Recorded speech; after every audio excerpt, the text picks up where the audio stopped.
Now, if you heard what I was playing just now and it sounded a little bit different than a normal guitar, maybe it sounded cooler to you, then you might be wondering what's going on. And if you looked closer at the strings on this guitar and saw the string gauges all in the wrong places, then you might be wondering what the fuck is going on with this guitar. And that's exactly my reaction when I first heard about this tuning. So a few weeks ago, I learned about this really unique tuning on a little educational resource called Instagram. And I came across a few posts by this brilliant guitarist named Ella Feingold.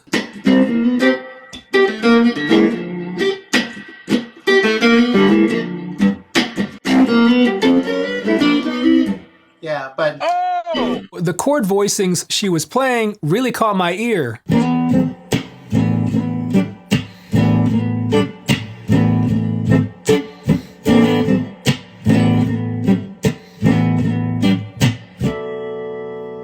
Because they didn't sound like typical chord voicings that I was familiar with, that I was tuned to. They sounded way cooler, and they kind of reminded me of piano-style voicings and how the intervals are kind of clustered together, which is something that's normally difficult to near impossible on a guitar that's tuned to standard. And I noticed that the strings on her guitar looked almost reversed.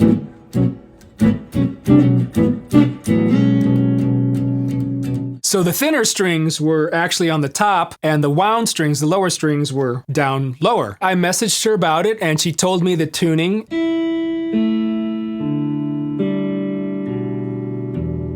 For as long as I've been playing guitar, almost 40 years, I would have never thought in a million years about tuning the guitar or stringing the guitar the way that she does. So naturally, I grabbed the cheapest guitar I had, changed all the guitar strings, and tuned to the tuning that she told me about, and then proceeded to be instantly inspired musically.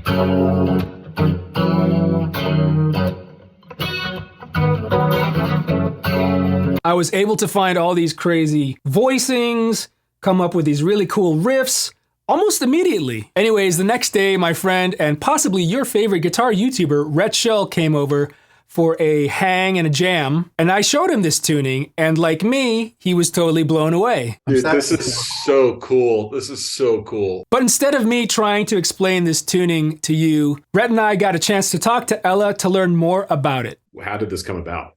yeah, it's a really kind of beautiful, crazy little journey how this thing happened. A friend of mine from Boston, this sort of just unbelievable funk guitar player named Jeffrey Lockhart, in my opinion, the funkiest guitar player I've ever heard in my entire life. He always played upside down. So he just took, your regular guitar, flipped it upside down, just standard tuning upside down. What struck me about the way he played was the way he was able to bring out more nuance in the music, especially in his right hand.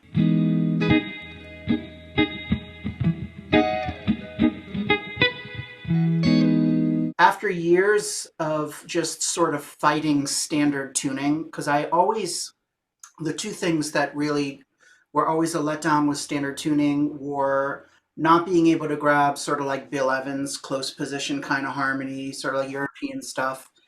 And the fact that, and I know this sounds really bizarre, but when I would scratch on standard tuning, just this, I always hated the way that sound, but upside down, it's more like it's like a DJ scratch. Yeah.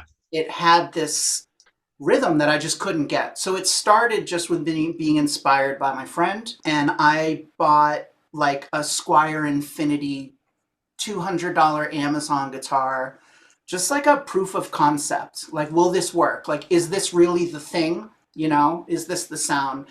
Immediately when I flipped it upside down, I was like, oh my God, that's it. That's what it is. All I did was just went, and I was like, there it is.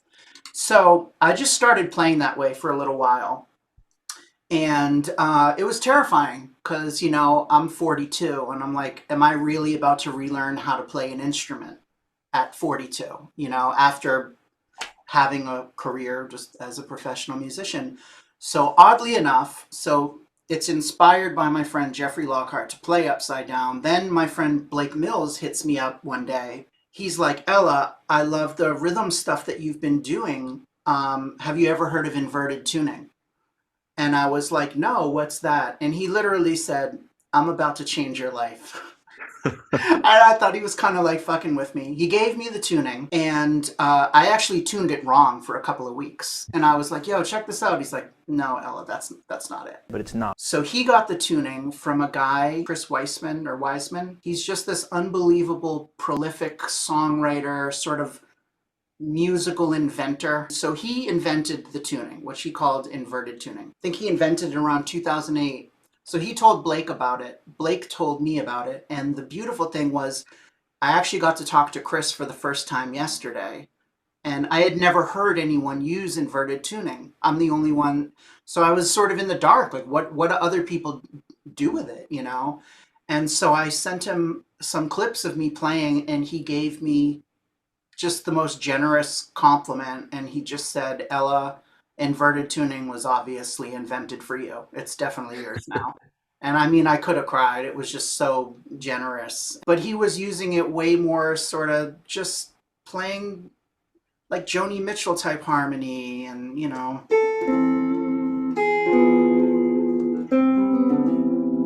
Real just like pretty chords. And for me, I'm using it more in like a funk kind of settings. So I just think it's so beautiful that it came from musicians I greatly admire. You know, my friend Jeff to inspire me to play upside down, and I mean, y'all know Blake, so don't even need to say anything. That's awesome. For him to just generously suggest that, it did literally change my life, because I didn't know what the tuning was going to do in terms, just musically speaking, I mean. I just knew that there was certain familiarity with the tuning in terms of certain voicings, but it takes the overtone series and just, you know, gives it the middle finger, because it's like now all of your tensions and all your color tones are on the bottom of the chord, not the top of the chord. You know, even like playing a Hendrix. It's cool, but that's the Hendrix voicing, you know. The one thing that I like about this tuning is it's because there's that familiarity of having, you know, kind of a standard tuned, you know, E, A, D, G, B, E.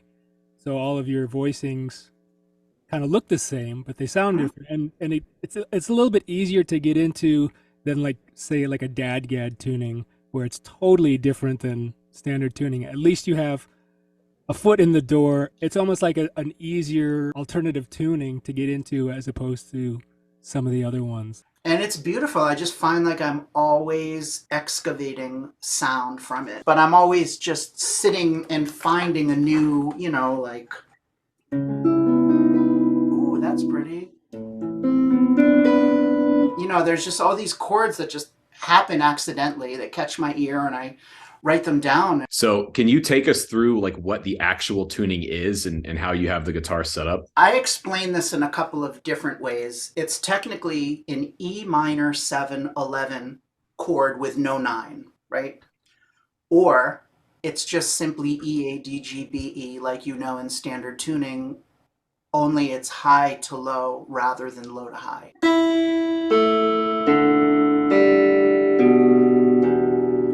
So it inverts, right, in the middle of the guitar. So it's not technically high to low, you know. It snakes in the middle. And the two middle strings, the D and the G, are the same exact orientation as what's on your guitar, right? Do you prefer a certain set because of this inverted stuff? If I go high to low, I'm using an 11, and then a 16, 26, 18, 32, 46. So it's kind of a 10 gauge string set, but it's an 11 for the high E, a 16 instead of a 13. That has, I think, a little more to do with how I play rhythm, because I'm just coming down. I'm coming down really hard on the string.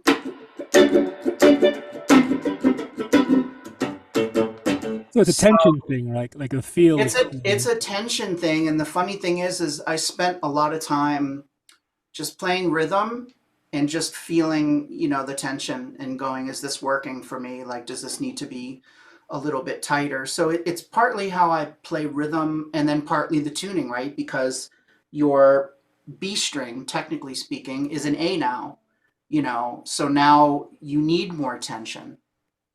So some of it is compensating for the tuning and some of it is just compensating for how I like to play rhythm. Are you 100% on inverted tuning now? You don't play? I don't. Yeah, I'll pick up standard tuning. I've been teaching some Spanky Alfred stuff lately because he was my mentor. So like I have to play it on that guitar, but it just feels. I don't want to say it feels wrong. Like this just sounds like me or feels like me, even though I'm still finding myself. And standard, it just feels like I don't know. It just doesn't feel like home. Can you show us some of your go-to chord? We're in D, I guess. So like is really pretty.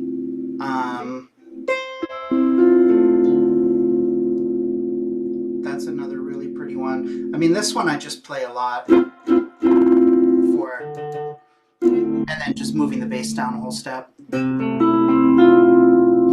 It's just, yeah, it's really, really, really pretty.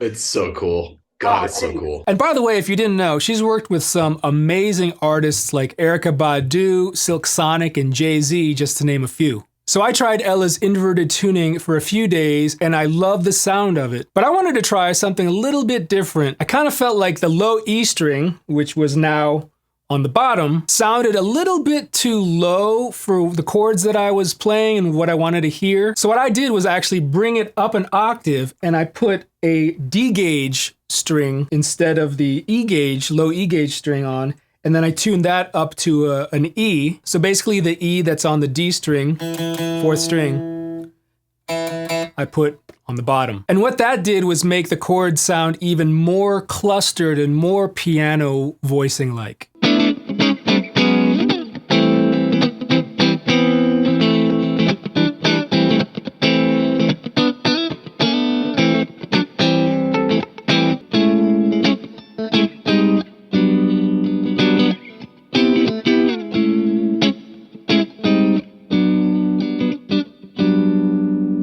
So a lot of chord voicings that you already know will work in this tuning because it's still kind of like a standard tuned guitar, E, A, D, G, B, E, just in weird places. So the registers are all kind of different. But let's take an E open chord.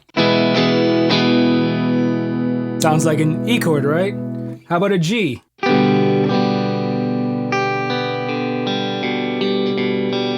So it's kind of weird that you have, on the lower strings, the third of this chord.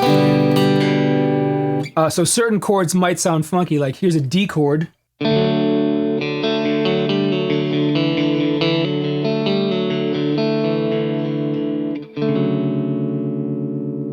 one thing that I learned is you kind of have to keep an ear out for a lot of unison notes. So if I play an A minor, there's unison right there happening where traditionally we would have at least an octave there. So, but the cool thing about that is I can make it a minor 7 and have a really tight voicing. The notes are closer together, which would be very difficult to play on a regular tuned guitar because then you'd be stretching all over the place and it might be impossible. And I found that once I started playing some of the jazzier chords like major 7 and minor 7 chords, that's where I kind of found the strengths of this tuning.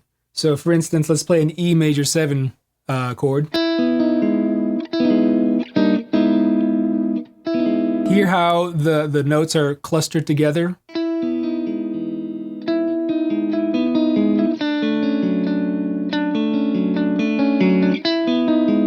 Here's an E minor 7 chord.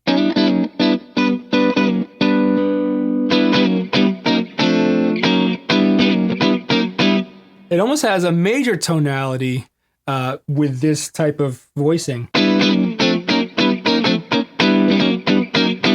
How about a Hendrix chord, the E7 sharp 9? Which is really different sounding because now the sharp 9 is at the bottom, is in the low note.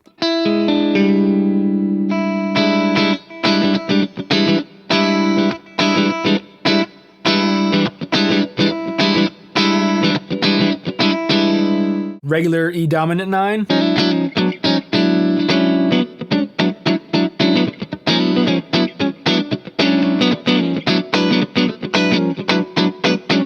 And I'm finding that I tend to not play this the sixth string, which is the high string, because I guess normally when I'm in standard tuning, a lot of times I avoid that anyways, but I find that it adds a nice character now and then. So if I'm riffing in E9,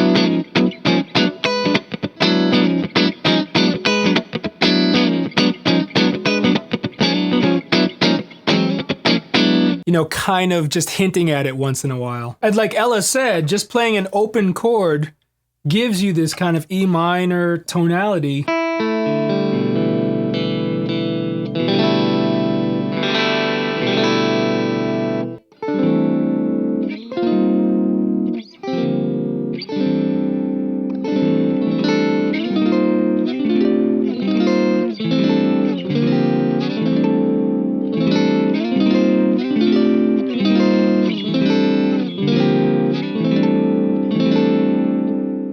Something to keep in mind about this tuning is that unlike other alternate tunings like open G or even dadgad, inverted tuning requires a little bit of setup on your guitar. You do have to change the strings, or at least 4 of the strings, and ideally you would want to get a different nut that was reversed to compensate for the different string gauges. But you might be able to get away without changing this. It might not sound optimal. You might get a little bit of buzzing, but if you wanted to try out inverted tuning really quickly just to hear how it sounds, you might be able to get away with it. And what I like about this tuning is that even though it feels like it's flipped and the strings are in different places, because this tuning is still like a standard guitar, you know, E, A, D, G, B, E, there is that familiarity that allows you to be able to access chords and voicings and riffs really quickly. If you'd like to learn more about this inverted tuning, I'll put some links down in the description. I have to say a big thank you to Ella for hipping me to this tuning, and I'll put all of her social links down in the description as well. And of course, thanks to Rhett Schull for joining me on this deep dive into this crazy tuning. Make sure you go over to his channel and check out his video. So I hope you guys get a chance to try this tuning. I am totally inspired by it right now. And if you do try it, let me know down in the comments. Thanks again for watching this video. If you liked it, click that thumbs up. If you have any comments or questions, leave them down below. And if you'd like to see more videos like this, gear demos or guitar lessons, click that subscribe button. I'm RJ Ronquillo, and I'll see you in the next video.